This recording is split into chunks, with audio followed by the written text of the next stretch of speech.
l'enregistrement. Et donc voilà, j'en viens tout de suite au vif du sujet. Donc on va vous faire une rapide introduction donc, sur le GIP et le pourquoi de cet atelier.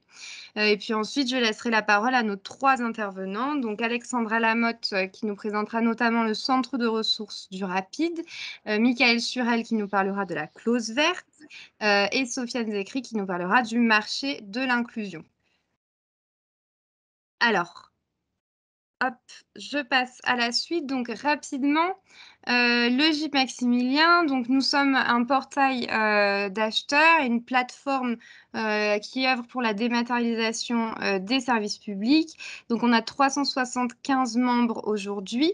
Et donc voilà, l'objectif c'est notamment de développer les usages numériques et de promouvoir le développement durable, puisque donc le GIP Maximilien porte le réseau francilien des achats responsables et appartient à ce titre à l'interréseau national de la commande publique durable.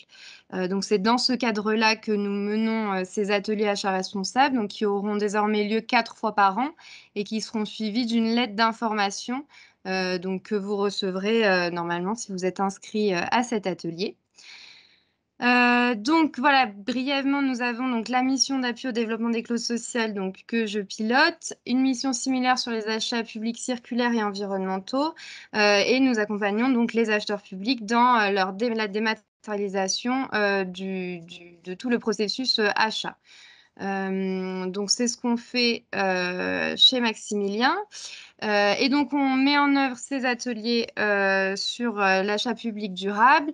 Le constat étant, et j'imagine que vous le partagez, c'est qu'il y a une réglementation qui est de plus en plus exigeante en matière de commande publique durable. Donc, je note notamment les derniers ajouts de la loi climat et résilience, les objectifs du PNAD, donc je laisserai Alexandra Lamotte nous en parler. Et l'idée de cet atelier, c'était de dire qu'il y a quand même des outils qui sont à la disposition des acheteurs publics pour vous aider dans cette démarche, pour vous aider à mettre en œuvre les objectifs qu'il nous faut atteindre collectivement. Et donc voilà, c'est pour ça qu'on a fait cet atelier, qu'on a sollicité les 3 intervenants qui vont vous présenter les outils qu'ils dirigent, qu'ils pilotent. Et donc voilà, on espère que ce sera utile. Donc je laisse la parole à Alexandra Lamotte qui va nous présenter donc notamment le centre de ressources du RAPID. Super, merci beaucoup Louise. Je crois que c'est toi qui charge les présentations.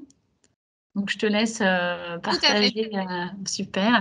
Donc, je me présente, Alexandra Lamotte. Je travaille au ministère de la Transition écologique au sein du Commissariat général au développement durable. Et donc, je suis en charge notamment du déploiement du PNAD, le Plan national pour les achats durables dont vous avez peut-être entendu parler. Pardon. Donc, en fait, excusez-moi. C'est une feuille de route nationale qui vise vraiment à aider les acheteurs à s'emparer des objectifs en fait en termes de développement durable. Donc, tu présentes là, tu as mis la présentation ou pas, Louise? Oui, tout à fait. Vous la voyez pas? Mais moi, je ne la vois pas. Si. Bon, mais c'est peut-être juste moi. Donc, si vous la voyez, c'est l'essentiel. Et donc, cette feuille de route va sortir très prochainement. Donc, il y a 2 grands objectifs. C'est que 100% des marchés publics intègrent au moins une considération environnementale, enfin des contrats de la commande publique, pardon, et 30% au moins une considération sociale. Donc, on est complètement en fait en cohérence avec la loi climat et résilience. Et cette feuille de route est vraiment conçue pour justement faire en sorte d'accompagner les acheteurs, mais aussi les décideurs à mettre en place les ambitions de la loi climat et résilience. Donc, il y a 2 axes. Il y a à la fois un axe qui est très opérationnel en termes d'aider les acheteurs, donc à travers la formation, à travers de l'accompagnement opérationnel, à travers des outils qui vont être mis en place, des outils comme notamment le marché de l'inclusion qu'on va voir tout à l'heure, ou des outils comme des clausiers. Ça sera la clause verte dont Michael va vous parler. Donc, je ne vais pas spoiler les présentations précédentes, mais ce type d'outillage est complètement intégré dans cette feuille de route, et aussi un deuxième axe qui est de mobiliser, d'animer et de promouvoir. Donc, qu'est-ce que ça veut dire? Donc là, c'est beaucoup plus axé sur les décideurs, parce que vous, les acheteurs, si, quand bien même vous êtes très impliqués, j'en doute pas, sur la question du développement durable dans les contrats de la commande publique, si les décideurs ne sont pas aussi complètement convaincus de ces enjeux, vous ne pourrez pas en fait les déployer. Donc, il y a vraiment ces deux axes-là. Et pour ça, il y a 22 actions. Donc, je ne vais pas les détailler aujourd'hui. La feuille de route devrait sortir très prochainement. Là, je pense qu'on peut parler de semaines et du coup, on en saura un peu plus. Et aujourd'hui, mon focus, ça va vraiment être sur Rapide, qui est justement un outil, un des outils qui vise à vous simplifier la vie. Donc, peut-être le slide le prochain, Louise, si tu peux. Sachant que je ne vois rien, mais je te fais entièrement confiance. Hein. Je ne sais pas, je dois avoir un problème de mise à jour de navigateur. C'est toujours les joies des visioconférences. Donc, pour vous expliquer un petit peu rapide, donc Louise, je suis complètement en aveugle. Je te fais complètement confiance. Oui, je te suis là. Qu'est-ce que Eh Rapide, ben, c'est on y super. est. Alors, qu'est-ce que c'est Rapide? Est-ce que déjà, il y a certains d'entre vous qui connaissent? Je sais qu'on est en mode webinaire, mais si certains d'entre vous connaissent, n'hésitez pas. Non, je vois en tout cas des noms, en tout cas pas de oui. Bon, bah écoutez, c'est On a des oui quand même, Alexandra, l'occasion. dans le chat. Oui, oui. Ah, on a des oui, parce que je ne vois pas non plus le chat. Et donc, il y a quand même quelques oui. Et sur ceux qui ne connaissent pas, eh bien, écoutez, c'est très bien. C'est justement l'occasion de ce type de webinaire, c'est de vous faire part, en fait, de vous faire connaître de nouveaux outils. Donc, en fait, ce n'est pas quelque chose de nouveau. Ça a été créé en 2017 et à la base, ça s'appelait le Réseau des administrations publiques intégrant le développement durable. Donc, c'est vrai que c'était un nom qui était quand même assez complexe. Et c'était suite à la mise en place d'un projet gouvernemental de faire en sorte que les administrations publiques soient exemplaires en termes de développement durable pour impulser une dynamique. Donc, ça existait depuis 2017 et ce dispositif, d'ailleurs, existe toujours, qui s'appelle maintenant les services publics éco-responsables, qui concerne uniquement, en fait, les administrations de l'État. Donc, ça existait depuis 2017, ça a marché, c'était relativement c'était intéressant, mais ça restait une petite communauté et il n'y avait pas forcément une dynamique très forte. Et en fait, en 2021, on s'est aperçu que déjà la question des développements durables dans les contrats de la commande publique, bien évidemment, ça ne concerne pas que l'administration d'État, hein, c'est l'ensemble des acteurs publics qui sont concernés et qu'il y avait une réelle demande en fait des acheteurs d'échanger, d'apprendre l'information parce que c'est quand même assez complexe et on se sent parfois un peu seul sur ces sujets. Donc en 2021, on s'est dit, OK, cette plateforme existe, elle est clé en main, on va la redynamiser. Et en même pas en fait un an, on a doublé le nombre d'inscrits, on a plus de 1000 utilisateurs qui sont connectés par mois et on a une communauté engagée et dynamique. Donc la question est, qu'est-ce qui s'est passé en moins d'un an en fait pour que justement cette communauté en fait elle soit plus dynamique? En fait, on a travaillé beaucoup sur une communauté éditoriale informelle en fait pour faire en sorte que nous on puisse en tant que ministère de la Transition écologique, parce que notamment la loi climat et résilience, ça vient du ministère, mais il y a aussi d'autres dispositifs sur la loi AGEC, hein, que vous connaissez sans doute, la C58, hein, c'est quelque chose que vous connaissez aussi sans doute, qu'on puisse communiquer, mais qu'on fasse en sorte que d'autres directions, d'autres réseaux, d'autres associations puissent communiquer. Donc, c'est à la fois, vous verrez, enfin, on ira après par la suite, Louise, peut-être tu pourras faire un tour sur Rapide, parce que je ne suis pas sûre de pouvoir partager mon écran, à la fois la direction des achats de l'État, la direction générale des entreprises, la direction des affaires juridiques, mais aussi des têtes de réseau comme Maximilien, comme Réseco, des réseaux régionaux, ESS France, enfin, l'ensemble des acteurs qui sont mobilisés sur la question de l'achat durable communiquent. Donc, on a à la fois un flux qui est assez descendant avec de l'actualité, énormément de webinaires. Donc, c'est vraiment, si vous voulez monter en compétence, c'est vraiment une source d'information intéressante. Hein. Je crois par semaine, on doit avoir 1 ou 2 webinaires qui sont accessibles via Rapide où vous êtes informés. Et on a aussi en parallèle une communauté où les acheteurs peuvent poser des questions. Donc, une communauté questions-réponses, où au début, en fait, c'était beaucoup le CGDD en sous-main, on essayait de trouver, en fait, des experts pour répondre. Et en fait, la dynamique est tellement importante que les acheteurs se répondent entre eux et qu'on a pas mal d'informations, du coup, qui remontent via Rapide. Et après, on a des communautés qui sont plus thématiques. Donc, c'est le slide suivant. Je ne sais pas si tu es déjà passé au slide suivant, où on a à la fois… Louise, tu es au slide suivant. Quelle fonctionnalité C'est sur bon, les Rapide? fonctionnalités. Super, merci. Donc, à la fois, je vous disais le côté descendant avec des webinaires et l'information, notamment juridique. Un côté échange entre pairs avec des questions-réponses, des groupes thématiques. On en a un sur l'alimentation durable, sur le secteur protégé et aussi des groupes locaux qui se sont en fait développés. Donc, en Occitanie, en Normandie et aussi en Haute-France. Donc, ça permet aussi aux opérationnels d'échanger d'un point de vue plus territorialisé.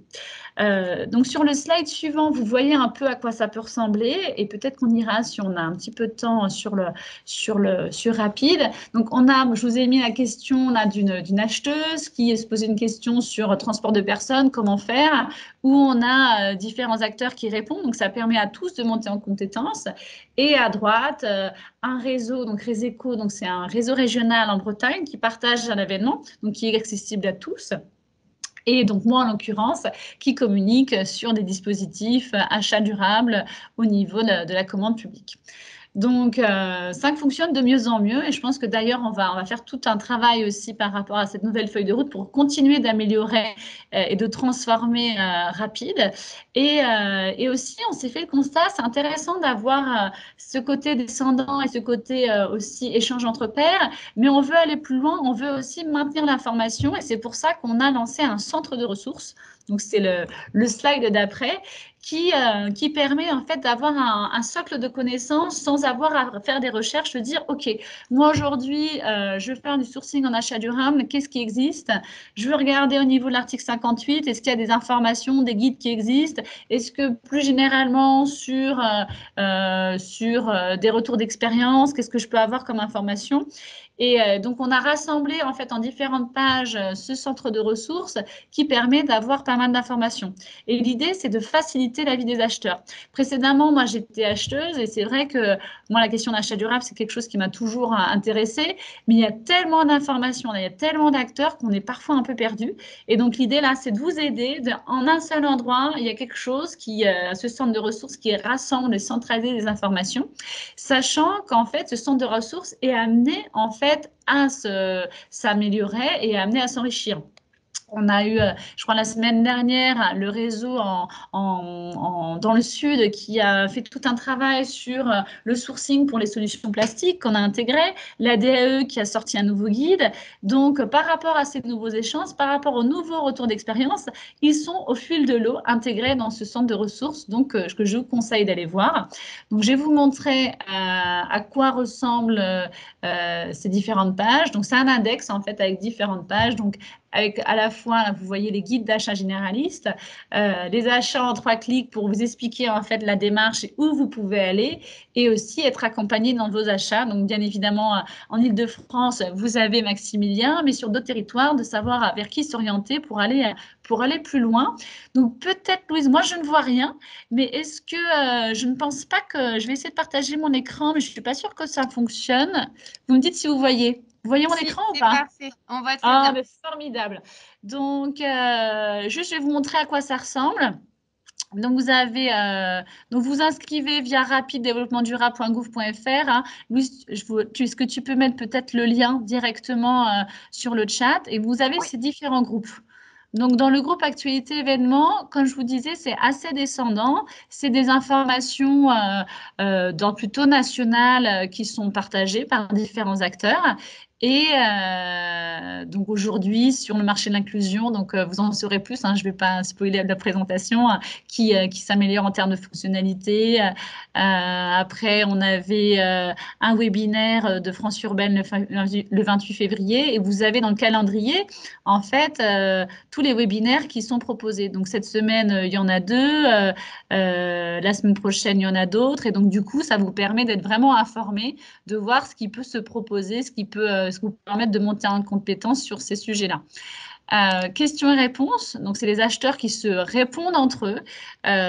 Donc, une question, je crois, aujourd'hui sur les bornes de recharge pour les véhicules marchés. Donc, avec un autre acheteur qui en fait, lui propose une solution. Donc, c'est vraiment une communauté qui est vraiment dans la solidarité, dans le partage de solutions.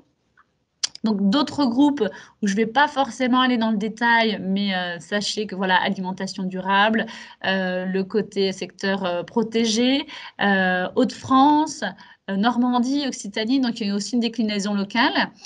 Et le centre de ressources, donc qui est disponible en open data à partir du moment où on s'inscrit à Rapide. Et vous avez un certain nombre de fiches pratiques, en fait, pour vous aider dans l'achat durable.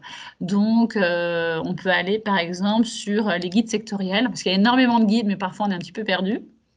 Donc, vous avez en fait une concaténation de tous les guides qui peuvent exister. Donc, le guide pratique du numérique, hein, de la DINUM que vous connaissez peut-être sur l'alimentation, le bâtiment, le masque sanitaire qui est sorti très récemment. Et donc, au fil de l'eau, ce centre de ressources est amené en fait, à s'enrichir et grâce aussi aux contributions des différents acteurs de Rapide. Donc voilà, je peux peut-être vous en montrer une autre. Alors, être accompagné dans son achat, eh ben c'est parfait, ça, on va aller, hop, sur la page sur être accompagné dans son achat. Vous avez à la fois les réseaux régionaux. Donc, on va trouver Maximilien. Donc, vous voyez, il n'y a pas la photo de Louise et Erika, mais en tout cas, c'est l'idée. Et vous avez aussi le côté facilitateurs sociaux avec le lien qui se fait vers le marché de l'inclusion. Donc, les outils dont on va vous parler sont présents sur Rapide.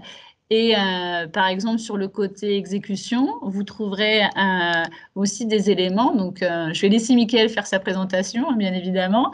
Mais du coup, vous avez directement le lien sur Rapide qui est vraiment cette visée de hub, en fait, de portail pour vous aiguiller dans cette démarche achat durable. Donc, du coup, j'en profite aujourd'hui pour vous parler d'un partenariat qu'on a mis en place avec, je vais arrêter ma présentation. Louise, si tu peux en reprendre. Ouais. Ah ben merci, hein, parce que j'ai l'impression que du coup, c'est fluide. Enfin, j'espère en tout cas. Alors que je suis un peu complètement en aveugle. Non, écoute, apparemment, tout le monde n'a pas vu ton écran là, mais dans tous les cas, sur le replay, vous pourrez voir du coup la présentation d'Alexandra. Et du coup, effectivement, je te remets sur le programme achat 2022. Oui, exactement. C'est bon. C'est bon, super. Donc, en fait, comme je vous disais, Rapide, ça a vocation, et même le PNAD de manière générale, être un peu un portail de toutes les initiatives locales qui peuvent être intéressantes et peuvent être partageables. Et il y a un programme donc, qui s'appelle le programme d'achat pour 2022 pour aviser de promouvoir l'achat circulaire et solidaire, qui est en fait piloté par la métropole du Grand Paris avec l'Observatoire des achats responsables, l'Institut national pour l'économie circulaire, l'INEC et aussi les canaux, qui a été lancé il y a de ça 3 ans, et donc c'est la 3e édition, qui est aussi en fait intégré en fait dans cette feuille de route et du coup qui est proposé à tous les membres de Rapide. Donc qu'est-ce que c'est en fait? Donc c'est un programme. Alors tu peux aller peut-être sur la slide suivante. C'est un programme qui est constitué de webinaires réguliers, donc à peu près tous les mois. Donc soit un webinaire de retour d'expérience. Donc on a par exemple demain un webinaire sur le textile de retour d'expérience, soit un webinaire plus méthodologique qui permet d'avoir des outils, de mieux en fait avoir une réflexion, d'améliorer sa réflexion sur l'achat durable. Et aussi d'avoir accès en fait à des formations via l'outil Klaxoon. Donc tous ces dispositifs, donc webinaires, donc tous les mois, plus la formation via Klaxoon sont disponibles aux membres de Rapide. Donc ça, c'est vraiment en open data, plus un accompagnement plus personnalisé, mais uniquement pour les acheteurs de la métropole du Grand Paris. Donc, je voulais vous en faire part parce que je pense que ça peut être intéressant, même si vous n'êtes pas au sein même de la métropole, de savoir qu'il y a ce programme qui existe.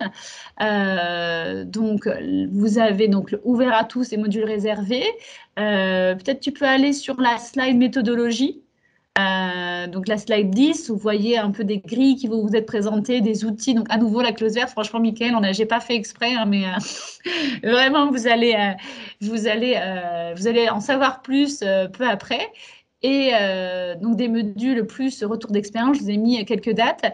Et tu peux peut-être aller directement, Louise, en fait, sur la dernière slide, où vous avez un peu une idée du calendrier de ce programme, avec des thèmes qui ont déjà été en fait identifiés, d'autres qui le seront par rapport au retour en fait des participants. Donc aujourd'hui, on a textile, informatique, emballage. Donc, ils sont programmés entre mars et juin. Donc, l'information est à chaque fois communiquée via le réseau Rapide. Et les replays seront disponibles aussi via Rapide et avec en plus ces sessions de formation en micro-learning qui devraient être bientôt disponibles. Donc, à nouveau, ça vous permet, vous avez un seul endroit et ce type de partenariat, du coup, vous êtes au courant parce que de toute façon, l'information, elle est transmise. Voilà, j'espère que du coup, c'est plus clair ce que ça peut vous permettre d'avoir comme information. Et puis, l'idée aussi, c'est que ça soit participatif. Donc, c'est aussi de contribuer si vous avez des pratiques achat durable intéressantes et qu'il y a une question, ne pas hésiter parce que l'idée, c'est qu'on monte ensemble en compétences. Et donc, bah, n'hésitez pas. Donc, est-ce que vous avez des questions par rapport à ça? J'espère que j'ai été suffisamment claire. Donc, Louise, si jamais il y a des questions, tu peux me les dire parce que je ne les vois pas. Oui, oui, oui, tout à fait. J'allais attendre. Voilà, s'il y a des questions, n'hésitez pas. Sinon, effectivement, je reprendrai. Donc, dans le chat, effectivement, on a demandé si le programme était accessible via Rapide. Mais donc, c'est bien ça, Alexandra, tu confirmes. Il suffit de s'inscrire sur Il suffit de Rapide et s'inscrire après. et puis après, il y a les invitations qui sont à chaque fois affichées en fait. Donc, par exemple, l'invitation du 8 mars, elle est sur le fil d'actualité. C'est ça. Et c'était moi une de mes questions. Après, je laisserai la parole. Mais on s'inscrit et après, on a la possibilité. Moi, je sais que je reçois sur ma boîte mail et c'est très, très pratique, justement, sur les questions des acheteurs. Je reçois les questions, les réponses et comme ça permet de suivre le fil Exactement, d'actualité. exactement. Quand vous inscrivez, vous avez après normalement une notification quotidienne. Ok, super. Il y a quelqu'un qui demande voilà, comment on se connecte à Rapide. Eh ben, Euh, c'est le lien que si Louise, tu peux le mettre parce que je ne peux pas accéder au chat. oui, tout à Du fait. coup, Je l'ai remis. voilà, Ouais. il faut s'inscrire et après, on vous valide et puis vous pouvez participer au réseau. Oui, voilà, c'est ça. Faut bien retenir. Donc, c'est ouvert à tous les acheteurs. C'est Oui, gratuit. c'est gratuit. Voilà, donc n'hésitez pas. Et c'est modéré par le CGD, par le ministère de la Transition écologique. Est-ce qu'il y a des questions? N'hésitez pas à prendre la parole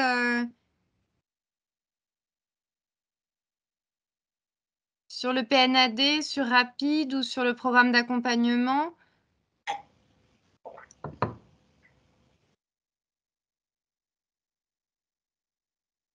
Bon, Non, bah c'est que ça devait être écoutez, très clair alors. ça devait être très clair, Alexandra.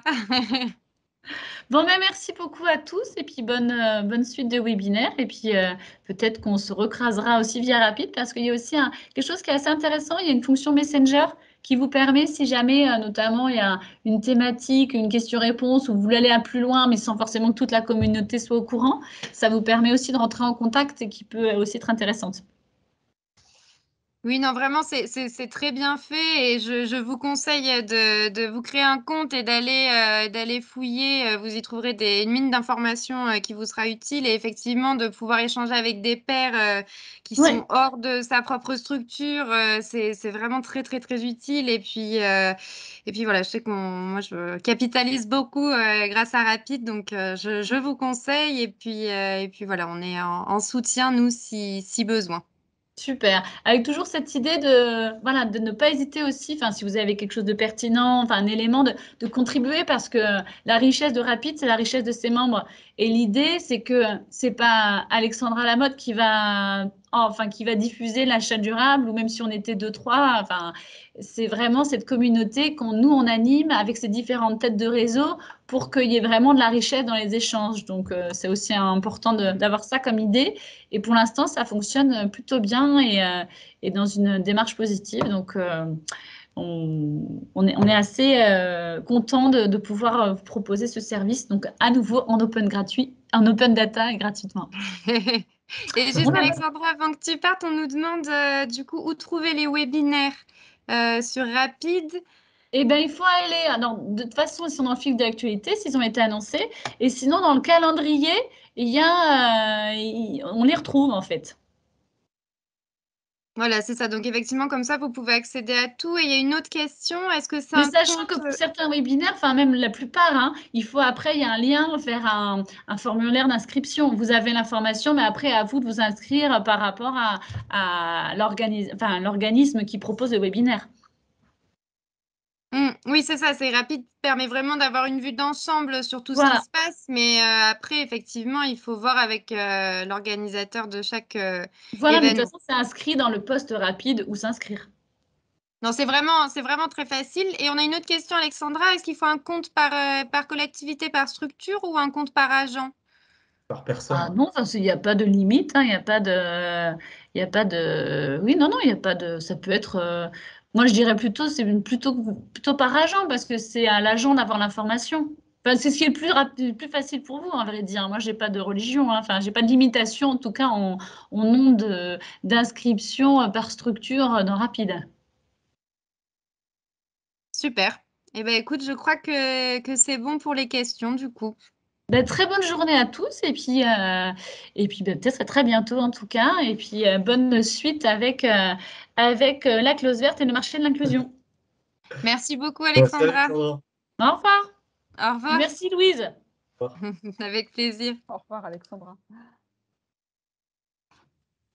Et bah, du coup, on enchaîne, hein, si ça te va, Michael. Je te laisse Eh la ben, écoute, parole et puis écoute, c'est bah, très bien. je fais défiler en fonction de ton rythme. Très bien. Bonjour à toutes et à tous. Donc, je me présente. Je suis Michael Surel. Je suis responsable achat public durable au sein d'une association qui s'appelle le CD2E. On fait partie du réseau Apur, qui est un réseau Hauts-de-France équivalent à Maximilien.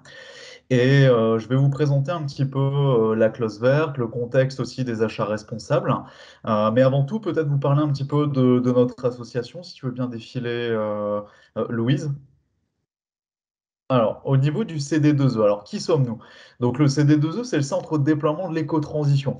On travaille à la fois auprès des entreprises, donc des PME, des startups qui peuvent développer des solutions innovantes et de développement durable, et aussi avec les territoires, donc différents types de profils de structures publiques, à la fois avec les bailleurs sociaux, les collectivités, communes, PCI, ou encore des structures ad hoc qui lancent des marchés publics. On a 20 ans d'expérience et on est basé à Los Angeles. Et vraiment, notre rôle, c'est d'accompagner les acteurs des territoires dans l'accélération de l'éco-transition. La particularité de notre association, c'est n'évolue pas que dans l'achat public durable.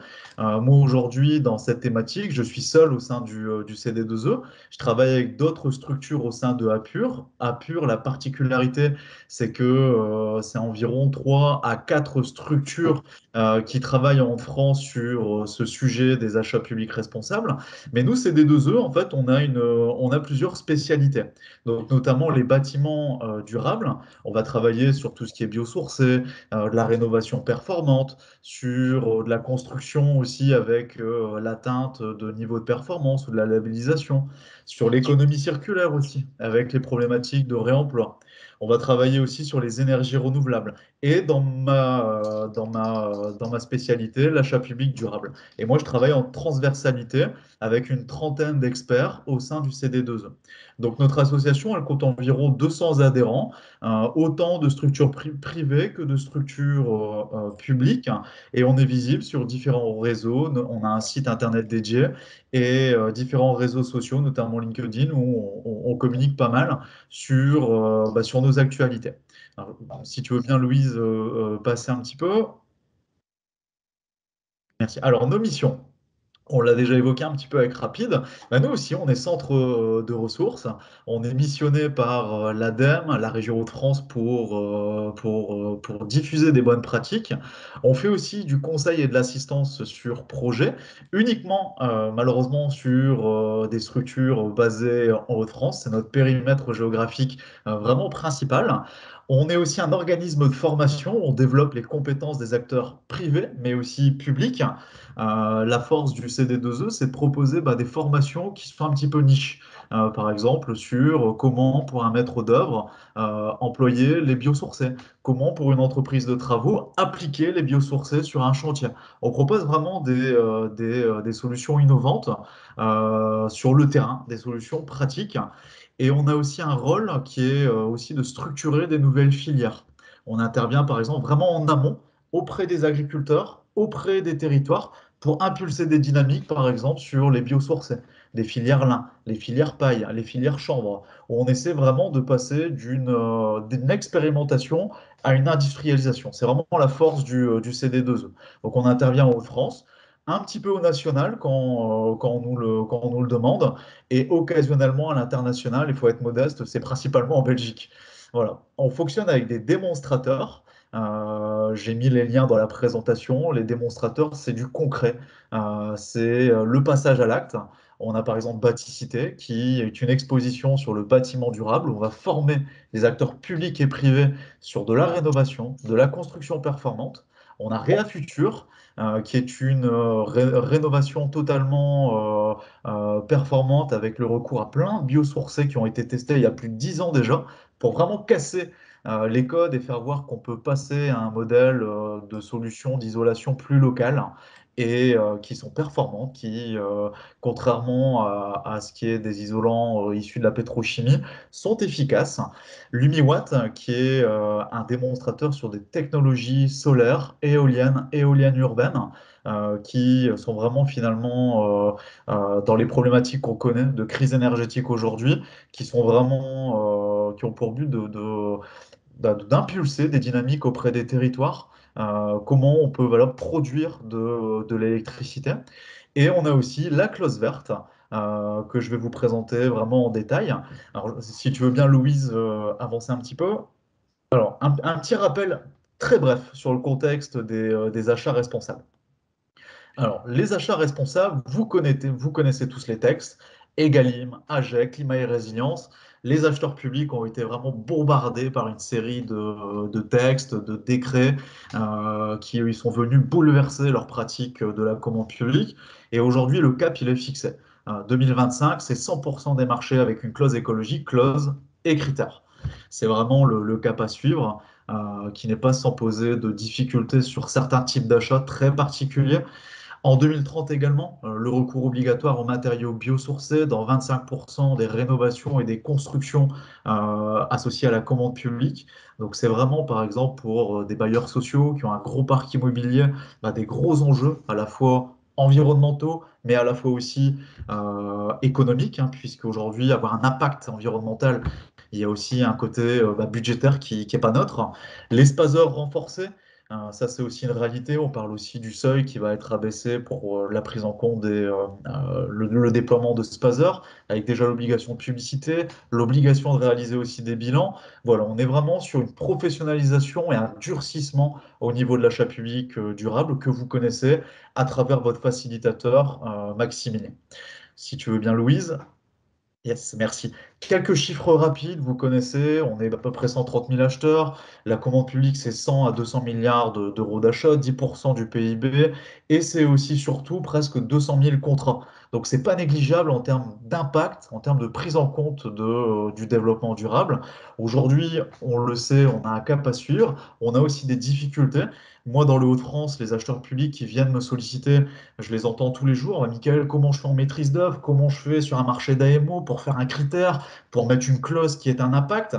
C'est vraiment une difficulté quand on connaît aussi les statistiques sur la prise en compte du développement durable dans les appels d'offres. Aujourd'hui, on est à moins de 20% de clauses environnementales dans la commande publique, tout secteur, toute fonction publique confondue.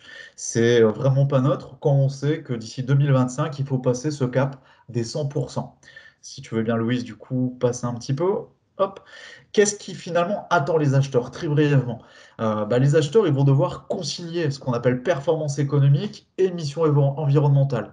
Ça va avoir un impact sur leur organisation, leur politique achat, un impact sur leur stratégie. Leur stratégie d'achat va devoir être beaucoup plus verte. Ça va supposer, on a parlé de ressources tout à l'heure, de formation, d'avoir des outils, d'avoir aussi des compétences à acquérir, qui n'est pas simple. Moi, aujourd'hui, quand j'ai des communes qui viennent me solliciter sur tel ou tel type d'achat, je me sens aussi même parfois, moi, en tant que facilitateur, démuni. Je le dis souvent, on ne peut pas être expert sur tous les domaines, c'est pas possible. On n'a pas tous l'ingénierie, tous la compétence technique, et c'est la force des outils comme la clause verte, surtout aussi de vos réseaux, comme Maximilien, comme Reseco ou d'autres, et des solutions proposées par le ministère de la Transition écologique via Rapide, vraiment de s'unir et de s'entraider pour réussir ce challenge. Et finalement, l'acheteur, il va devoir faire des choix opérationnels sur chacun des marchés. Choisir à un moment donné sur des clauses standards, sur des clauses personnalisées, un peu de greenwashing, un peu d'impact environnemental. J'ai pas honte à dire aujourd'hui parfois que je propose du greenwashing et des clauses standards. On ne peut pas avoir un impact sur tous ces achats, c'est pas possible. Il y a des achats sur lesquels à un moment donné on va appliquer des clauses génériques parce que la personnalisation elle est non seulement compliquée, mais aussi parce que par exemple en prestations intellectuelles, par exemple sur un marché d'AMO, qu'est-ce que vous allez demander dans l'exécution sur un marché de maîtrise d'œuvre ou sur un marché d'AMO? Bon, qui réfléchit sur ses livrables, sur son mode de transport.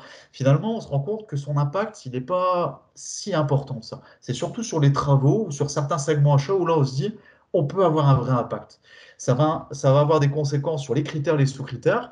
C'est terminé la belle histoire du valeur technique prix 60-40 ou 40-60. Maintenant, il va falloir composer avec un critère environnemental. Ça va être une réalité pour 2025. Et aussi, derrière, pour que ces clauses aient un sens, il va falloir en assurer le suivi de la qualité aussi environnementale. Donc finalement, ça ne va pas être si simple. L'acheteur, il va se retrouver avec un rôle qu'il a déjà, un rôle de solutionneur, et il va devoir mettre le curseur entre le budget, la qualité et l'aspect green, l'aspect environnemental. Donc ça ne va pas être simple. On n'a pas aujourd'hui toutes les solutions. Je n'ai pas toutes les solutions. Et c'est ensemble qu'on va réussir à les trouver. Alors, par rapport à ce défi, si tu veux bien, Louise, voilà. Par rapport à ce défi, et par rapport aux contraintes liées à l'achat public responsable, le CD2E a eu une initiative, c'est celle de la clause verte. C'est pas une solution parfaite, c'est pas une solution où il y a tout, mais on a essayé de proposer, de développer un outil qui est totalement gratuit. Il est sorti en novembre 2020 avec vraiment trois objectifs. Le premier, c'est de massifier. Le CD2E, dans son rôle, ça a toujours été de massifier les transitions écologiques, les transitions énergétiques. Et on s'est dit, qu'est-ce qu'on peut faire pour massifier l'achat public durable? C'est pas parfait, mais on a essayé, via la clause verte, de massifier. Surtout aussi de faciliter. Aujourd'hui, faire des clauses environnementales, c'est pas si simple. On a essayé de proposer un outil de closier en ligne gratuit pour faciliter l'insertion de closiers. Et c'est surtout aussi de ne pas, pas le faire seul et de valoriser les retours d'expérience, les closiers d'autres acheteurs publics. C'est un outil finalement commun dans lequel on retrouve de la ressource qui n'émane pas que du CD2E, qui émane de plusieurs acheteurs publics. Je vous propose, d'en faire une démonstration en ligne. Alors, je ne sais pas si Louise, tu veux prendre la main sur... Non, je te laisse. Écoute, je vais le mettre tout de suite. Hop, ça s'affiche bien? Oui, c'est bon pour moi. Ouais, super. Alors ici, vous tombez sur la page d'accueil de la clause verte. C'est un site en ligne totalement gratuit avec des onglets, qui sommes-nous, la liste des clauses, des vidéos aussi pédagogiques, des articles d'actualité. Vous avez différents segments achats, tout ça, ça va évoluer aussi, j'en parlerai tout à l'heure. Un peu de décryptage, c'est quoi la clause verte, comment ça fonctionne via des vidéos. Nos articles d'actualité, on retrouve la loi climat et résilience. La mise en avant des contributeurs qui ont déjà participé à la clause verte, ils sont variés. On a la Commission européenne, des clauses standards sur le plan environnemental. Et le cœur finalement de l'outil, il est ici. C'est la liste des clauses où on va essayer de proposer des closiers, des solutions qui vont essayer d'aider les acheteurs. On n'est pas sur un copier-coller vraiment bête et méchant, c'est ce qu'on essaie d'expliquer dans ce petit texte. Il y a un recul à prendre, c'est bien de s'approprier la ressource, mais c'est surtout intéressant de l'adapter. On ne peut pas faire de copier-coller bête et méchant qui créerait une infructuosité, mais l'idée, c'est comme quand on télécharge un DCE en ligne sur une plateforme pour dire, bon, voilà, qu'est-ce qu'il a fait cet acheteur-là? Voilà, le but, c'est vraiment de s'inspirer. Ici, vous avez le cœur de l'outil, un moteur de recherche. On peut faire une recherche toute bête. Aujourd'hui, là où on est beaucoup sollicité au CD2E, c'est sur les biosourcés. On propose quelques clauses sur les biosourcés, surtout dans les marchés de travaux, à la fois des critères, des clauses diverses et variées. Ici, vous retrouvez un encart avec une clause proposée qui va toucher soit les travaux neufs, soit les travaux de réhabilitation, mais pouvant impacter aussi la fourniture. On a des onglets, des sigles qui parlent aux acheteurs.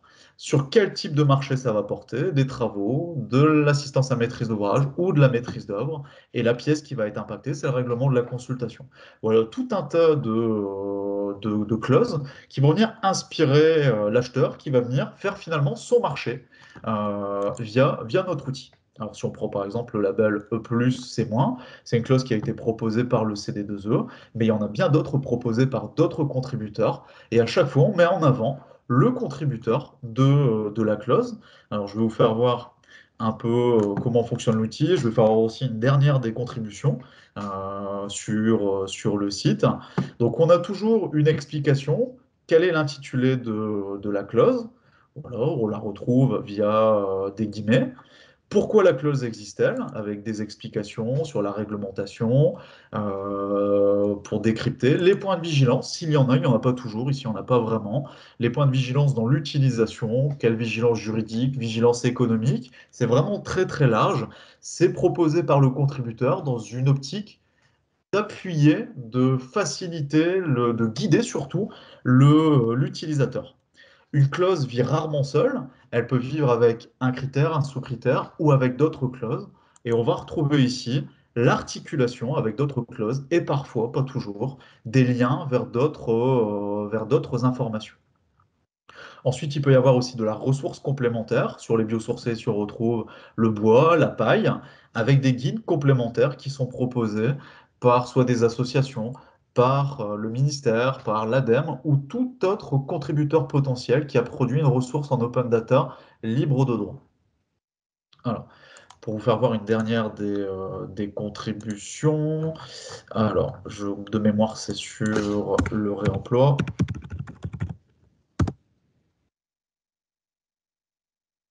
Alors ici, effectivement, on a une clause incitative sur le réemploi.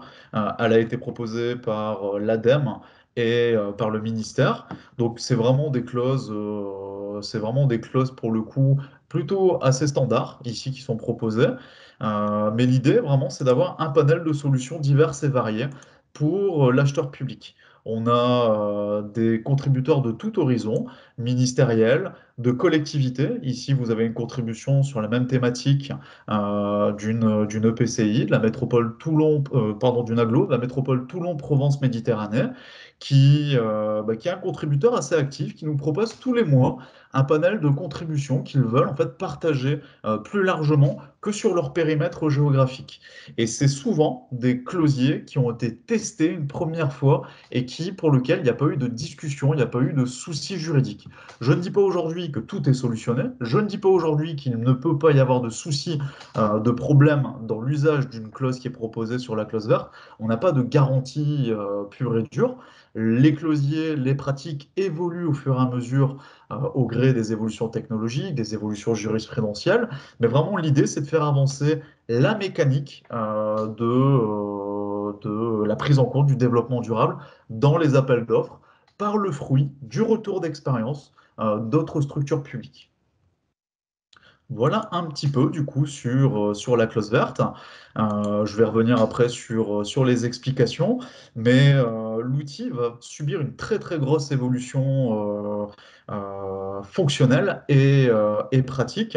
Le moteur de recherche va être beaucoup plus étoffé, beaucoup plus développé. Ici, vous avez vu, je l'ai utilisé par le biais de mots-clés. On peut rechercher par le biais de typologie. Est-ce qu'on est en travaux neufs, réhabilitation, voirie, fourniture? Par type d'achat.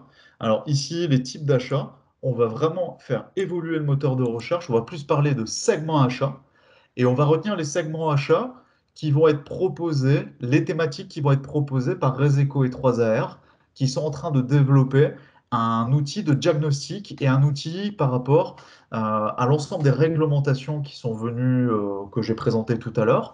Et on va retenir la même segmentation pour faire communiquer les outils entre eux.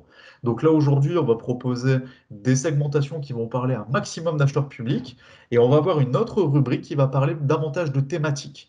Par exemple, les segments achats, aujourd'hui, vous avez un segment achat biosourcé, type d'achat. Ça, ce sera davantage une thématique. On va vraiment faire le distinguo entre segment achat et thématique pour parler à un maximum d'acheteurs publics. On va aussi, surtout, les grosses évolutions, on va proposer des clauses, on va proposer aussi, ce qu'il y a moins dans l'outil, des critères et des sous-critères, puisqu'avec la loi climat et résilience, le nerf de la guerre, c'est les clauses et les critères. On va aller plus loin aussi dans la démarche. Dans la montée de version, on va proposer des outils d'analyse en cycle de vie. Alors, on n'aura pas forcément toutes les solutions. On va proposer au fur et à mesure de la création des kits, des outils que le ministère s'est engagé aussi en 2025 à mettre à disposition. Nous, au niveau du CD2E, on a créé un closier à l'heure actuelle sur la rénovation et sur la construction en ACV avec un bailleur social. On va proposer cette création dans notre montée de version avec l'ACV et on va proposer aussi une dimension sociale avec des clauses types et des outils pour faciliter la prise en compte de la dimension sociale. C'est une demande de certains de nos contributeurs, notamment des petites collectivités, je pense à des petites mairies, qui aujourd'hui se retrouvent finalement un petit peu désarmés face à toutes ces obligations, à tout ce panel. Quand on vient me voir dans les Hauts-de-France, on dit bah moi écoute Michael, moi mes appels d'offres ils sont encore beaucoup juridiques. Je lance des appels d'offres, des MAPA, je me cantonne à l'aspect juridique. Je ne fais même pas de sourcing, je n'ai pas le temps. Je ne fais pas de négociation, je n'ai pas le temps. Alors la prise en compte du développement durable, j'ai encore des difficultés, je ne me sens pas d'attaque, je ne suis pas un expert et ils ont besoin vraiment pour le coup d'outils qui vont venir les appuyer, leur faciliter vraiment le quotidien. Et c'est ce qu'on essaie de faire avec la clause verte. On n'y arrive pas tout le temps, mais en tout cas, on essaie de le faire et on essaie de s'améliorer. Alors, je vais enlever cette fenêtre. On va revenir à la présentation. Oui, alors juste le temps que je la charge, il y a deux questions dans le chat, je sais pas si tu laisses les yeux. Alors, je vais essayer de regarder. Alors, Tac. sinon, je te l'ai dit, voilà, est-ce qu'il y a des clauses sur l'ingénierie et plus largement sur les prestations intellectuelles? Tu as aussi une question justement sur le développement informatique, pas sur le matériel du coup, mais sur l'éco-conception numérique et le textile. Donc, tu as trois sujets. Ça marche, ouais, c'est très riche. Alors, sur la prestation intellectuelle, les clausiers, je les ai en stock. J'ai quelques clauses types sur de la maîtrise d'œuvre et sur de l'AMO. Désolé, c'est des clauses standards. On a essayé de faire un travail rédactionnel sur les livrables, sur les réunions, les visios, sur le mode de transport. On est plus sur de l'incitatif. Par contre, on a mis le paquet sur les critères et les sous-critères. On est bon, sur du 5-10%, c'est pas énorme. Mais sur la prestation intellectuelle, on a proposé une méthodologie. On va la mettre en ligne très prochainement sur la clause verte. Je pense début mi-avril dans ces eaux-là, parce que j'ai tout un tas d'autres clausiers à intégrer pour lesquels je suis déjà un petit peu en retard, je l'avoue. Mais en tout cas, sur le critère et les sous-critères, c'est surtout les sous-critères en prestation intellectuelle. On a travaillé avec des collectivités justement sur ces aspects-là. C'est pas très compliqué. Ils sont pas non plus hyper poussés. Ils mériteraient aussi peut-être d'être améliorés. Mais en tout cas, on a essayé de proposer quelque chose. Ça reste symbolique à mon sens.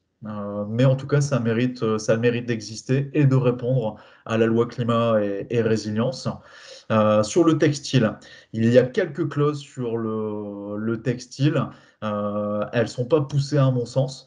On attend des contributions de différents réseaux sur le textile, notamment via des labels, via aussi des clauses sur du biosourcé.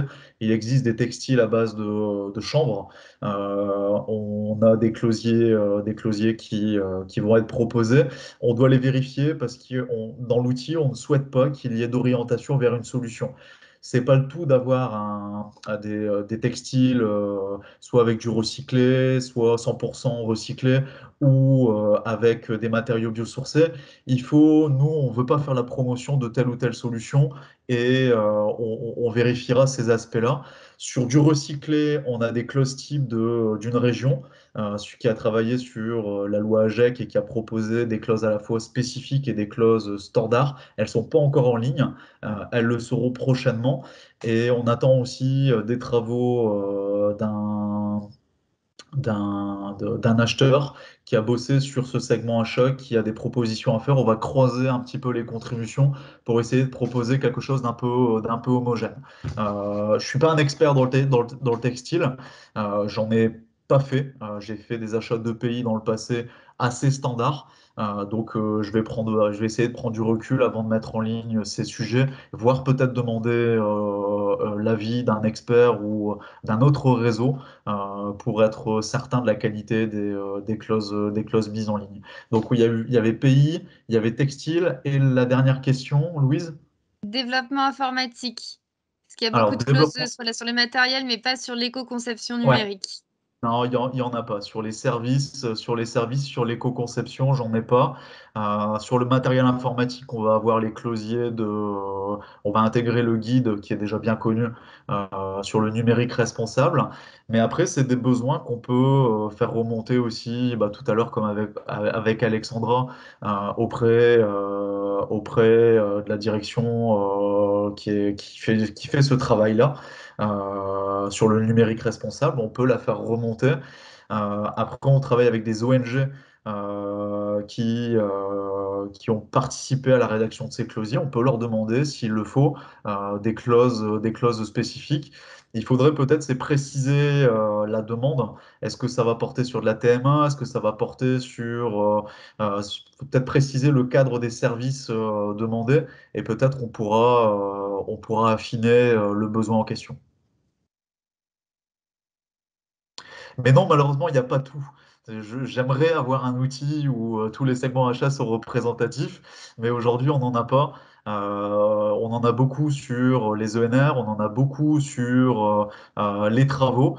Moi, personnellement, je suis convaincu que le gros des impacts, il est sur certains segments achats. Je pense qu'il y en a sur la maîtrise d'œuvre. Je pense que le maître d'œuvre, il doit avoir un rôle central dans nos projets de travaux qu'il n'a pas aujourd'hui. Donc il y a un travail, je pense, à faire sur la relation qu'on a avec nos maîtres d'œuvre. Les gros des impacts pour moi sur les chantiers et sur les travaux. Et je pense que sur certains segments achats de fournitures, on l'a évoqué sur le textile, l'alimentaire, euh, fourniture et services, je pense que c'est là aussi où les territoires peuvent avoir un gros impact. Euh, je pense que dans le travail qu'on doit faire en tant qu'acheteur public, je pense qu'on a nos priorités à définir, les segments achats stratégiques sur lesquels on sait que notre structure elle peut avoir un poids et un impact, soit par le volume d'achat, ou soit parce que c'est un segment achat qui s'y prête beaucoup mieux. Et je pense que avant de s'attaquer sur des petits segments achats, j'en voyais, il me parlait, Michael, comment on fait sur un service psychologique pour faire de la clause environnementale. J'avais envie de leur dire, est-ce que tu n'as pas d'autres achats stratégiques où il y a un gros travail d'abord à faire que de se focaliser là-dessus? On le fera peut-être avant les 5 ans, avant 2025. Peut-être d'abord se concentrer là où on a du poids, là où on a de l'impact, avant de passer sur des petites niches. C'est bien d'avoir la réflexion, mais peut-être se poser la question de son impact. Après, voilà, c'est ma façon de penser, ça n'est pas forcément bonne, mais voilà ce que je pouvais vous dire. Alors, je vous propose c'est de continuer sur la présentation et de traiter après d'autres questions. Voilà, après sur la clause verte, c'est une ressource, il n'y a pas d'inscription, c'est totalement gratuit. On est sur un commun qui est participatif. L'idée, c'est de capitaliser vraiment sur la ressource qui peut exister et qui est dispersée chez les acheteurs publics. On est sur des solutions techniques et juridiques. J'aurais envie de dire presque prêtes à l'emploi, mais c'est pas tout à fait le cas non plus. Pas de copier-coller bête et méchant. Il y a toujours un travail d'adaptation, de personnalisation, mais globalement, on est sur un outil qui se veut facilitateur. Alors, un petit bilan, je pense qu'on peut faire au bout de plus de 12 mois de clause verte. On est à peu près sur 180 clauses intégrées. On veut essayer d'aller à 300 clauses à la fin de l'année. On a plus de 25 000 visites sur l'outil en termes de fréquentation, ce qui est plutôt pas mal hein, sur un site en open data. On a une vingtaine de contributeurs. Avec les nouveaux clausiers qu'on va intégrer, on va être entre 30 et 40. On a fait une quarantaine de présentations en France, on en a fait une en fin d'année dernière en Wallonie aussi. Ils souhaitent aussi développer un outil ressource parce qu'ils ont les mêmes problématiques que nous. C'est vraiment, ça a beau être des voisins en Belgique, ils ont les mêmes, c'est vraiment les mêmes structurations en termes de DCE, vraiment la même façon d'intégrer des clauses et des critères. Et je pense qu'il y a des synergies à avoir avec nos voisins, en tout cas sur certaines approches. Eux, ils ont une petite longueur d'avance, par exemple, sur les ACV, sur les bilans carbone. Voilà, pour donner une petite anecdote sur nos voisins wallons. On est sur un outil qui se veut pour le coup facilitateur, qui intervient en réponse aux exigences de la loi climat et résilience. Alors pour la petite anecdote aussi, à partir du moment où la loi climat et résilience est entrée en vigueur, on a eu en septembre un pic de consultation de l'outil et un nombre de questions, on n'avait jamais vu ça. Sur une semaine de temps, on avait eu une cinquantaine de questions d'acheteurs publics. On n'avait jamais eu ça, ce qui montre vraiment le poids des législations quand elles interviennent en contrainte. Elles peuvent créer derrière une dynamique et une impulsion auprès des acheteurs publics. Alors l'outil, il va continuer à évoluer. Je vous ai présenté des petites évolutions qui vont pas tarder à arriver. On va essayer d'avoir plus de clauses, plus de segments achats qui vont parler aux acheteurs et aussi travailler sur des combinaisons clauses et critères d'attribution. Et pour le coup, plus des sous-critères. Parce qu'un critère environnemental, c'est pas compliqué à intégrer. Ce qui est vraiment plus difficile, c'est les sous-critères et les méthodes de notation qui vont bien. Et encore, les méthodes de notation, c'est pas ce qu'il y a de plus compliqué. Le plus compliqué, c'est écrire un sous-critère qui a un sens pour le candidat pour qu'il le retraduise dans son mémoire technique par une proposition avec de la valeur ajoutée. Alors, si on va poursuivre, je suis désolé, je parle beaucoup, hein, j'ai tendance à m'étaler. Alors, quelques actualités sur la classe verte. On a eu le soutien en fin d'année dernière du ministère de la Transition écologique. On est référencé sur Rapide. La clause verte va évoluer aussi avec le réseau Apure.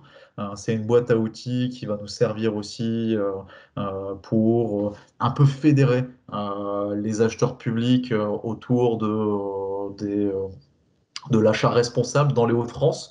On va aussi essayer de le faire évoluer au national, grâce notamment au ministère de la Transition écologique. On voudrait structurer un réseau d'ambassadeurs de la clause verte au niveau national, qui puisse aussi faire remonter les bonnes pratiques, les clausiers, et travailler avec un réseau d'experts. Tout à l'heure, j'en ai parlé. Moi, je ne suis pas expert de tout. J'ai une vision sur de la maîtrise d'œuvre, une vision des retours d'expérience sur les marchés de travaux. Je suis moins bon sur tout ce qui est fourniture classique, même si avec un peu de recherche, on peut y arriver. Et l'idée, c'est de s'appuyer sur des experts comme Maximilien, comme Reseco, 3AR, ou même certains gros acheteurs publics qui, pour le coup, sont équipés, qui, pour le coup, ont parfois une expertise très forte dans un domaine, parce que c'est un segment achat où ils achètent beaucoup de volume, où ils ont énormément de retours d'expérience ou même de relations avec leurs fournisseurs. Et on va essayer de professionnaliser aussi la démarche de la clause verte avec une charte qui va expliquer davantage qu'est-ce qu'on fait, c'est quoi un contributeur, c'est quoi un ambassadeur, comment on met à jour la ressource pour expliquer et démystifier finalement la clause verte. Et vraiment, l'idée, c'est de proposer un outil ressource au niveau national, tourné toujours vers plus de collaboratifs, plus de contenu, plus de fonctionnalités. On va aussi proposer des kits pour contribuer à notre outil. Et là, je m'adresserai à chacun d'entre vous qui, derrière vos écrans, m'ont écouté pendant plus d'une demi-heure.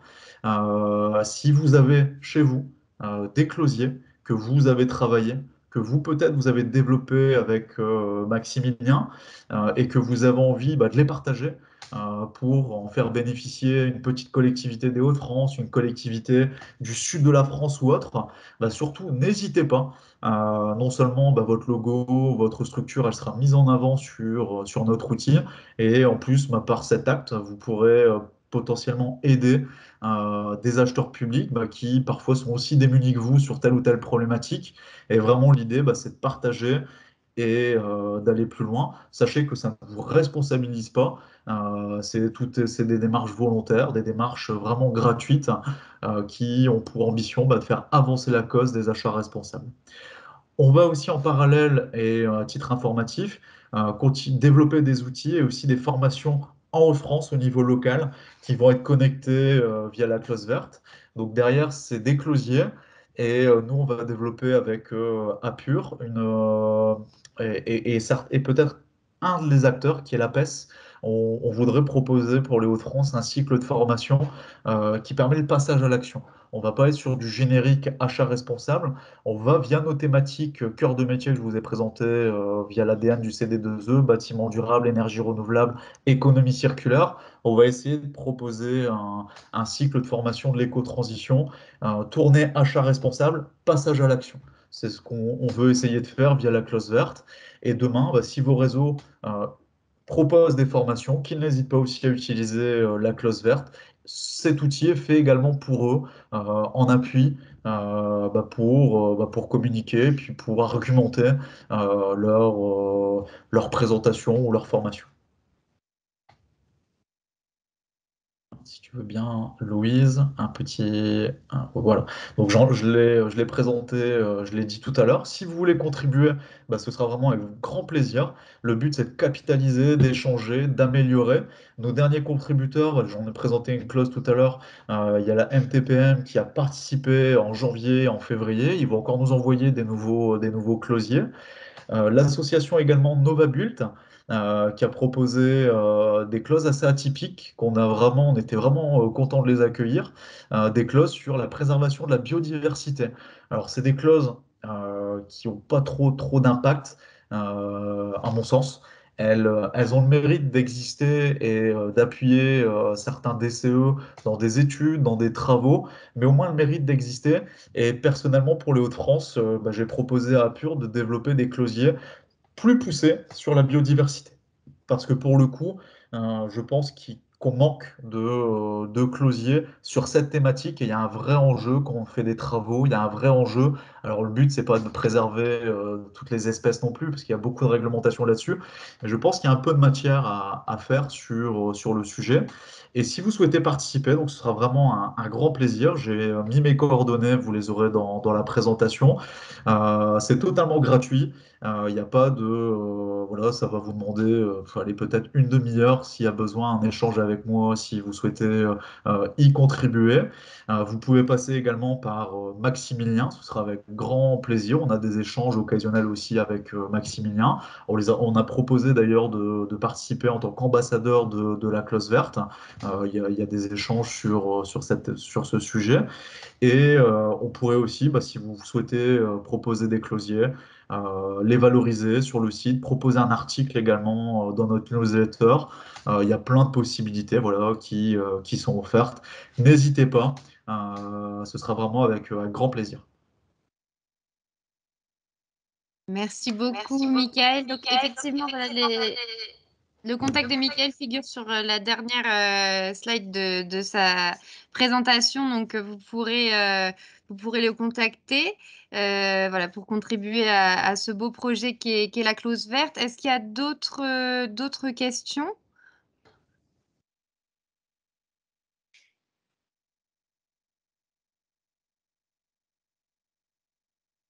Moi, j'en avais une, Mickaël, tu y as partiellement répondu, mais effectivement, sur la solidité juridique des clauses, donc tu préconises quand même, c'est ça, de bien adapter, de Ouais, faire relire par son service juridique, toujours. c'est ça.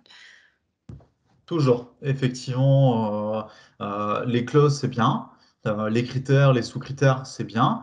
Après, peu importe d'où vient l'origine de la ressource, que ce soit de la Commission européenne, que ce soit des guides ministériels, que ce soit de la clause verte, que ce soit d'un DCE que vous êtes allé télécharger à l'autre bout de la France ou à côté de chez vous, quoi qu'il en soit, il y a quand même un travail de réappropriation, de personnalisation.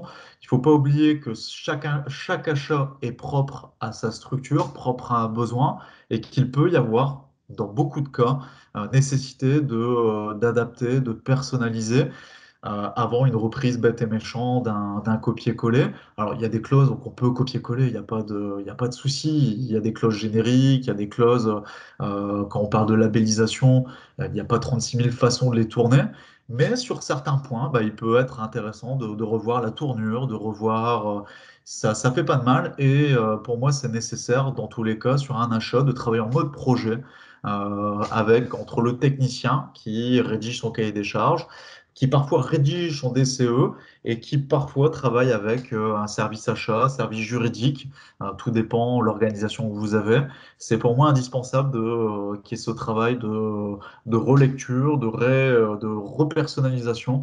D'ailleurs, dernièrement, l'UGAP m'a sollicité sur une clause de la clause verte, une clause qui émane de la Commission européenne, où vous avez des doutes sur la rédaction.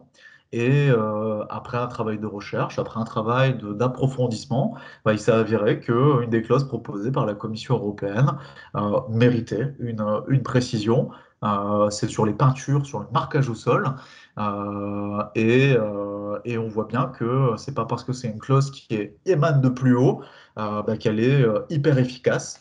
Donc la Commission européenne va continuer à faire vivre leur clause générale, en sachant que leur clause très, voilà, moi qui les ai bien regardées, elles prennent pas de risque. On est sur des préconisations très générales. Par exemple, sur les peintures, ils préconisent que ça dépasse pas 100 grammes par litre de cove. Là où la plupart des peintures françaises ou européennes proposent du 50 grammes ou du 48 grammes par litre. Voilà, ils sont sur des réglementations vraiment plus larges. Donc il y a une réflexion à avoir quand on prend une clause sur le niveau de performance qui est proposé. Et là, pour le coup, celles de la Commission européenne, elles étaient pas poussées. Voilà, pour donner un exemple. Super. Merci, Michael. C'est bien noté. Est-ce qu'il y a d'autres questions? Bon, écoutez, si tout est clair, je vous propose qu'on passe à l'intervention suivante. Bah, Michael, merci beaucoup. Et puis, dans Ben, tous les merci à cas, voilà, vous. les participants auront ton contact pour revenir vers toi si besoin.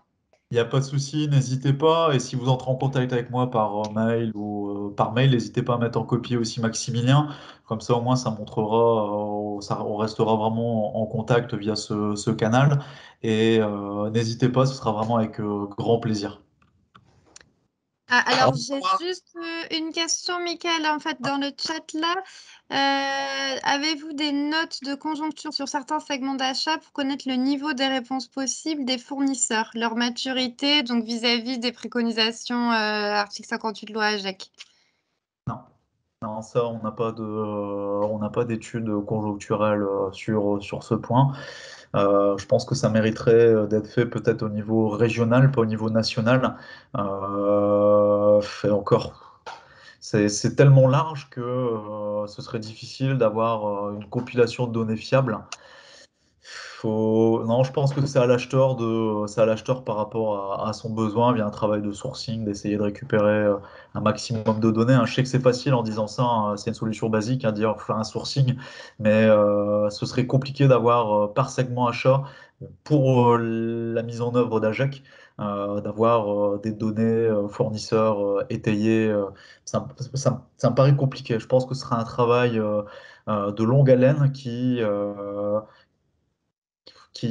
on passera à côté du passage à l'acte. Je pense qu'il y a des approches à avoir dans les DCE, à la fois générales, à la fois précises, qui permettent d'impulser les obligations AGEC via des propositions du fournisseur quand on les connaît pas, quand on connaît pas bien les offres fournisseurs sur un segment. Je pense qu'il y a des méthodes, j'en ai vu plusieurs dans des DCE qui sont pas mal. La région Aquitaine, hein, j'en ai vu quelques-uns sur les vêtements de travail qui étaient vraiment plutôt bien faites. On allait de ce qu'on avait besoin avec AGEC, de la généralité et ce que le prestataire pouvait impulser, proposer au-delà du cahier des charges, sans être dans la surqualité, sans être hors définition du besoin. Il y avait un travail rédactionnel que je trouvais vraiment bien fait et je pense que c'est cette démarche-là qu'il faut avoir dans la mise en œuvre d'AGEC, sans toutefois, avec la modestie que je peux avoir, sans avoir réponse à tout. Je pense que c'est une combinaison de solutions qui peuvent être mises en place sans connaître par cœur les solutions fournisseurs. Ok, super. Bah, merci beaucoup, Michael. Peut-être qu'on aura quelques réponses du coup avec l'intervention suivante. Alors, hop, je change du coup de partage.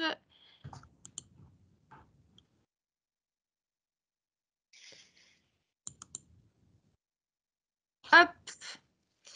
Et du coup, je laisse la parole à Sofiane Zekri, donc qui va nous présenter le marché de l'inclusion. Est-ce que vous voyez bien du coup la présentation? Bonjour à toutes et à tous. Alors oui, on voit bien, il faut juste mettre en plein écran si possible. Oui, ce que je me disais, ouais. Alors, hop, affichage. Euh, Hop, voilà. Parfait. Merci beaucoup en tout cas pour toutes ces présentations, pour tous ces propos. Effectivement, moi je vais vous présenter le marché de l'inclusion.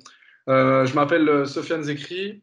Je travaille au sein de la direction interministérielle du numérique, au sein d'une mission qui s'appelle beta.gouv, qui digitalise en fait les services numériques de demain en les expérimentant selon une méthodologie startup et qui, selon les tests, selon l'impact, décide de retenir ou pas le projet de façon continue.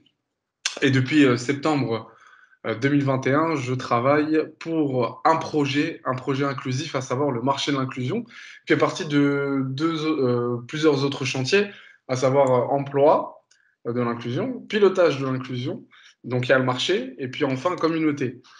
Pour rappel, alors si on peut passer à la slide suivante, du coup ça va faire un lien avec mes propos, s'il vous plaît. Voilà, donc j'ai fait l'introduction.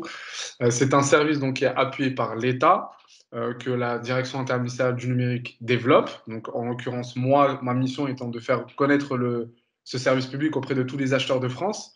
Et en fait, on développe ce service en étant appuyé et aussi pour le ministère du Travail, et en l'occurrence, deux structures en particulier du ministère du Travail, le HC3E, qui est le Haut Commissaire à l'emploi et à l'engagement des entreprises, donc dirigé par Thibaut Guilluy, et puis la DGEFP, qui est la Délégation générale à l'emploi et à la formation professionnelle. Donc, c'est un outil développé par et pour l'État, en fait, au final, et qui est un service public gratuit, d'intérêt général, et dont tous les acheteurs, et aujourd'hui, en tout cas, responsables RSE, etc., on invite en tout cas à ce qu'ils puissent utiliser, à devenir des ambassadeurs et des utilisateurs réguliers du marché de l'inclusion. Si on peut passer à la slide suivante. Alors oui, comme je disais, c'est une méthodologie startup. Donc en gros, nous, on évalue le besoin. Ensuite, on essaie de piloter le projet. Et ensuite, on développe le projet pour l'améliorer avec vous. Donc le marché de l'inclusion, en gros, il a été développé par et pour des acheteurs. Par exemple, moi, chaque semaine, j'organise ce qu'on appelle des cafés de l'inclusion. Ça a lieu tous les jeudis à 14 heures. Ou s'il y a des acheteurs qui veulent venir, sont les bienvenus, ils peuvent me contacter pour justement vous présenter nos prochaines améliorations, où est-ce qu'on en est, on est à combien de visiteurs, combien de clics, ce qui marche le mieux, ce qui ne marche pas, ce que vous pensez être l'avenir de ce produit, etc. Parce que c'est de l'argent public et c'est de l'argent qui est investi justement pour développer ce service. Si on peut passer à la slide suivante. Alors, c'est quoi justement? Est-ce qu'on peut juste... Ben, merci beaucoup. Du coup, c'est une place de marché qui vous propose des services, qui vous propose de trouver des structures d'insertion du handicap. Donc, je m'adresse ici à vous, acheteurs RSE et acheteurs publics privés ou acteurs publics et privés. L'idée du marché de l'inclusion, c'est vous permettre de vous connecter avec des structures de l'insertion et du handicap pour y faire des achats responsables ou bien des connexions avec des structures d'insertion et du handicap. On les a toutes référencées sur toute la France. Vous avez tous les statuts possibles et imaginables sur la partie insertion. Donc, il n'y a pas que les prisons, il y a des personnes qui sont éloignées de l'emploi pour différentes raisons, barrières de langue, culturelles, problèmes familiaux, etc. Mais aussi les personnes en situation de handicap, qui en fait, ce sont des structures qui embauchent uniquement ce type de personnes et ces personnes qui sont dans les situations que j'ai énoncées il y a quelques instants. Et le but, c'est très simple, c'est qu'on pense, nous, à travers notre travail, que l'on peut, en fait, par les achats, augmenter le chiffre d'affaires de ces structures d'insertion du handicap et que derrière, leur permettre à eux de recruter. Et donc, en fait, c'est une réflexion et une réflexion macroéconomique pour dire, en fait, la chose suivante, par vos achats inclusifs, vous allez pouvoir, en fait, favoriser l'employabilité et l'insertion par l'emploi d'une centaine de plusieurs milliers de personnes à travers la France. Et nous avons pour objectif d'atteindre les 100 000 personnes d'ici fin 2023. Et on l'espère vraiment y arriver. Et c'est bien parti pour. Si on peut passer à la slide suivante. Donc la possibilité de valoriser vos achats sur le site du marché de l'inclusion, puisque vous avez accès à une base de données de plus de 8276 structures à ce jour, si je ne me trompe pas, ou 1476, je les ai vus ce matin, où en fait on les a toutes référencées. Et c'est une base de données que vous pouvez utiliser gratuitement dès à présent, en vous connectant sur le marché de l'inclusion. Slide suivante. Alors pourquoi? Ça, j'ai expliqué très simplement tout à l'heure. Et l'idée, c'est vraiment de pouvoir employer des personnes sur le long terme par vos achats. Alors, vous allez tout retrouver. Il y a plus de 150 secteurs d'activité. Vous avez sur toute la France, on a vraiment référencé toutes les structures. 150, enfin, il y a de tout. Il y a des espaces verts au nettoyage, aux prestations informatiques, aux traiteurs.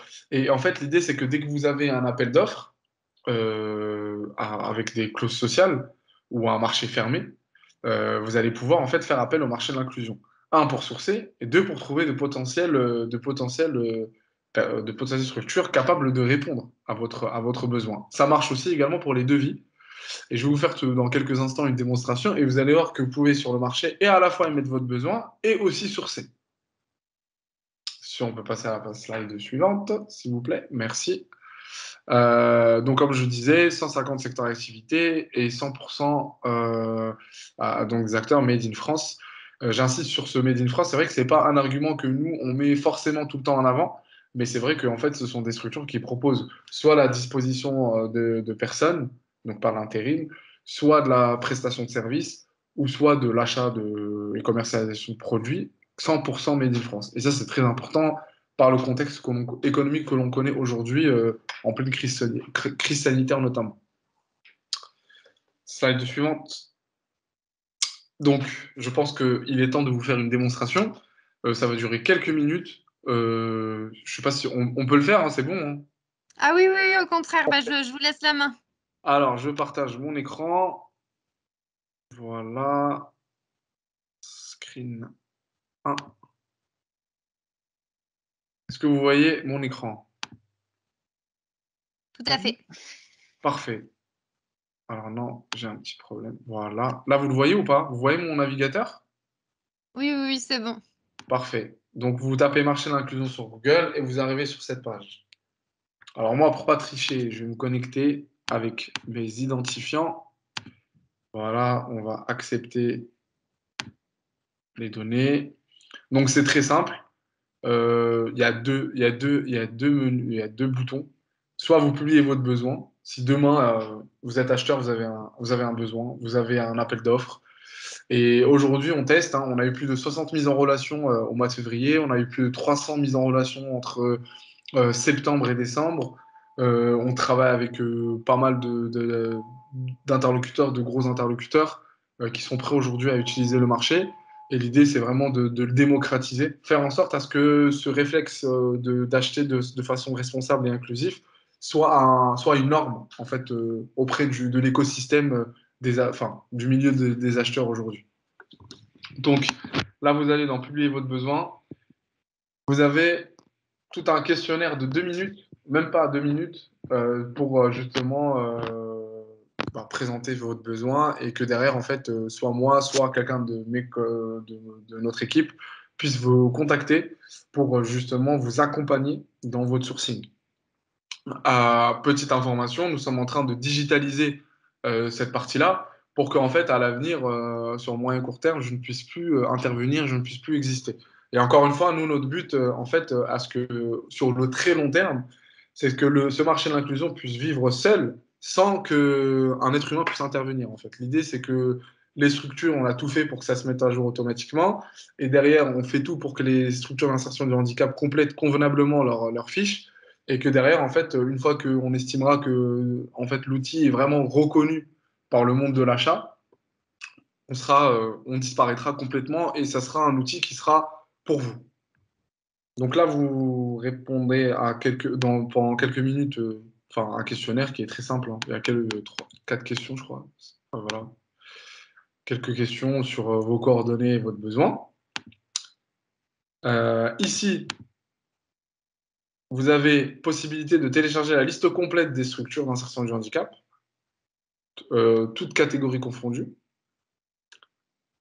Donc, je reviens au menu. Là, vous pouvez rechercher avec un petit moteur de recherche, enfin des critères, des filtres, ce que vous voulez. Donc, on va faire une petite démonstration.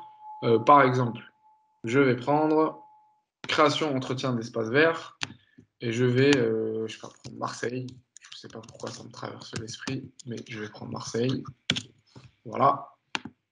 Là, je sélectionne tout, sachant que vous pouvez choisir insertion ou handicap, et vous pouvez uniquement, demain, votre appel d'offres concerne uniquement les EA, bah, vous pouvez sélectionner uniquement les EA.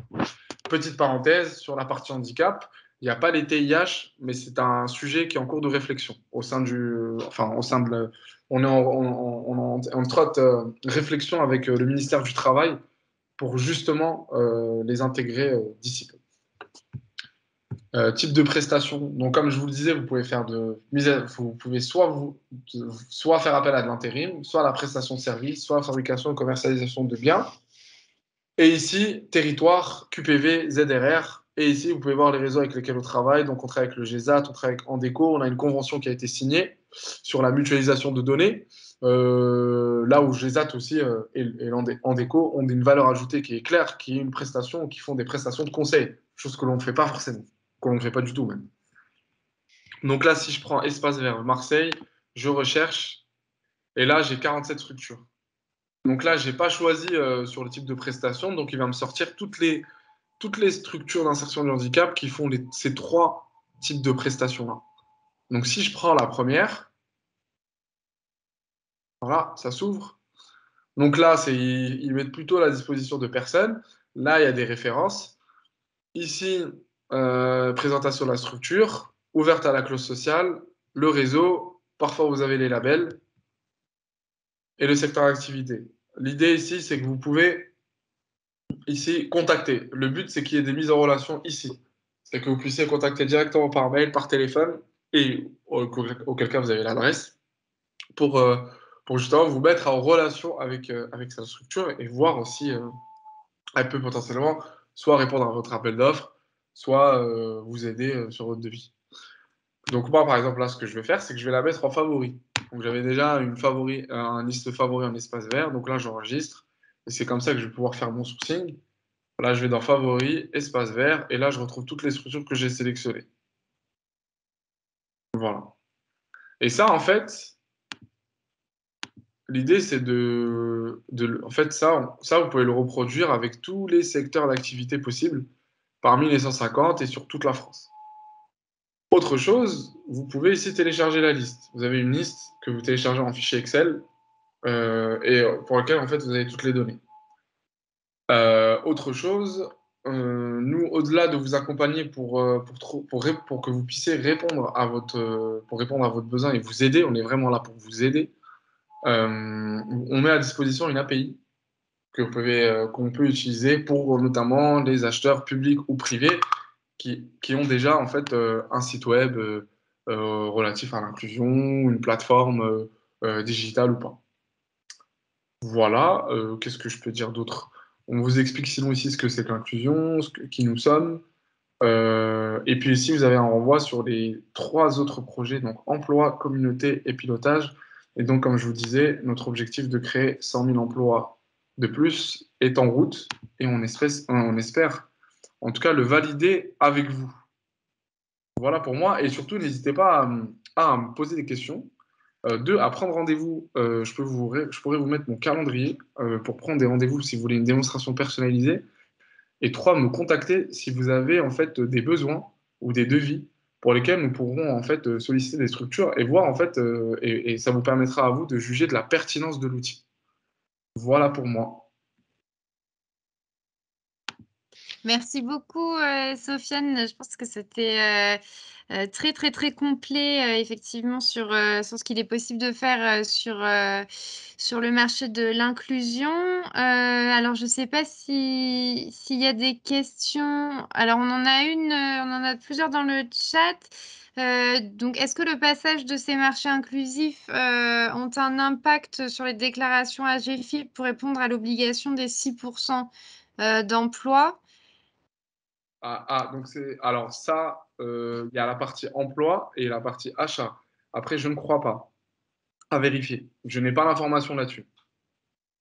Alors, moi, enfin, si je peux apporter un élément de réponse, je pense que ça rentre en fait comme. Enfin, là, c'est juste une manière pour trouver en fait Ouais. pour sourcer des structures. Donc après, quand on contractualise avec elles, ça rentre en compte de la même manière, voilà, que classiquement. Là, c'est plus un outil effectivement de sourcing et d'expression de vos besoins achats. Moi, j'avais une question. Alors, oui, il y a une question. Nous travaillons avec des facilitateurs. Comment cela s'articule? Alors, nous travaillons avec Alors, du coup, les facilitateurs, eux, alors, déjà sur le marché du site, j'ai oublié de vous le dire, sur le site du marché de l'inclusion, vous avez accès à un listing de facilitateurs. Je ne sais pas si ça peut vous être utile. Et deux, les facilitateurs, en fait, on travaille avec eux parce que eux-mêmes utilisent le marché de l'inclusion pour sourcer et compléter leur base de données. Ce matin même, j'étais en rendez-vous avec un facilitateur du Gard qui m'expliquait que, en gros, il a pu avoir en fait 6 structures d'insertion du handicap en plus par rapport à son besoin. Et il a pu sur les 6 avoir 4 réponses potentielles. Il va avoir normalement 4 réponses potentielles. Donc voilà, je vous donne quelques chiffres d'impact. Et ça permet justement de répondre à son appel d'offres pour lequel il travaille avec la collectivité du Gard. Voilà. Mais les facilitateurs l'utilisent, tout comme les acheteurs, tout comme les responsables RSE, tout comme les responsables, les présidents directeurs généraux, en tout cas les chefs d'entreprise pour les TPE PME, tout comme les RH parfois, parce que j'ai pu en rencontrer, qui sont également en charge de tout ce qui est, par exemple, vraiment, il y a de tout. Hein. Quand je dis des masques Covid, enfin, vous avez tout, vraiment tout. Comment dire, les prestations de nettoyage, les fournitures scolaires, les fournitures de bureau, pardon. Voilà, et vraiment de tout. Ce que vous pouvez avoir, en fait, l'idée, c'est d'avoir juste ce déclic en allant acheter auprès de ces structures pour justement valoriser l'emploi en fait de ces personnes. Voilà. Et nous, c'est ce que j'efforce de dire et de prêcher la bonne parole un peu partout en France à ce sujet pour justement conscientiser et justement faire comprendre que, en fait, sans vous, les acheteurs, on ne peut pas créer ce raisonnement macroéconomique pardon, que j'ai expliqué beaucoup plus tôt tout à l'heure. Merci, Sofiane. On a une autre question. Donc, c'est, mis à part la spécificité insertion, quelle est la différence avec le GESAT? Vous en avez un peu parlé tout à l'heure du lien avec les réseaux, mais je pense que voilà, c'est plus largement, quelle est la différence en fait entre le marché de l'inclusion et effectivement les annuaires de structures qu'on peut trouver chez ces réseaux? Alors, le GESAT, on a une convention avec eux de partenariat sur les données. C'est grâce à eux qu'on a réussi à référencer toutes les ESAT, en partie, sur notre site web. Et en fait, la différence avec eux, c'est que eux, bah, comme leur nom l'indique, c'est vraiment très spécifique sur le type de structure et que derrière, en fait, le GESAT peut vous apporter une prestation de conseil. Chose que nous, on ne fait pas. Nous, on est un service public, on vous livre la donnée, on vous offre cette donnée gratuitement et on vous accompagne pour que vous puissiez l'utiliser.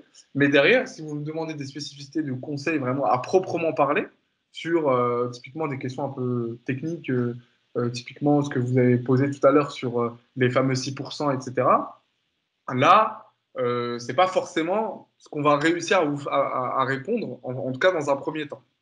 Voilà. Elle est là la différence avec le GET. On n'est pas un concurrent, on n'est pas un complément, mais on est un service public qui, en plus du GET, peut être utilisé pour, pour justement arriver à être plus inclusif et plus responsable. Et encore une fois, ce n'est pas un discours politique ou autre, c'est vraiment parce qu'on le pense et parce que c'est ce qui a été signé dans la Convention il y a quelques jours. Merci. Est-ce qu'il y a d'autres questions? Et n'hésitez pas, s'il y a des questions. Je vais mettre mon agenda peut-être dans le chat, s'il y a des Super. acheteurs ou des structures qui veulent s'intéresser de près ou de loin au marché. Comme ça, vous prenez directement rendez-vous et puis avec grand plaisir pour échanger. Et je vous mets également le lien du marché de l'inclusion. Voilà ce que je peux faire et mes coordonnées. Bah, c'est parfait. Et juste, moi, j'ai une petite question très, très pratique. On est d'accord que du coup, c'est un service qui est gratuit à la fois pour les structures et pour les acheteurs et qu'il suffit de se créer un compte. Oui, tout est gratuit. C'est pas une marketplace. Tout est gratuit. On vous accompagne de A à Z.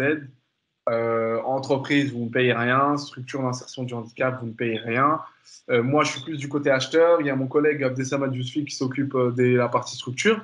Parce qu'en fait, nous, on a référencé toutes les structures avec l'ASP, l'Agence des services de paiement. Je pense que ça parle à pas mal de personnes ici, notamment aux structures d'insertion du handicap, parce que pour créer un emploi, pour être subventionné, elle dépend beaucoup de l'ASP. Et du coup, en fait, c'est grâce à l'ASP qui nous donne en fait le nom, le logo et un interlocuteur. Et nous, en fait, il y a une personne, donc qui est mon binôme, qui s'occupe vraiment de déployer et qui va faire des actions pour que chaque structure en fait complète sa fiche. Voilà. Aujourd'hui, sur les 8400 là, que je vous ai présenté tout à l'heure, il y en a plus de 3000 qui ont complété à 100%, c'est-à-dire toutes les cases, leur fiche.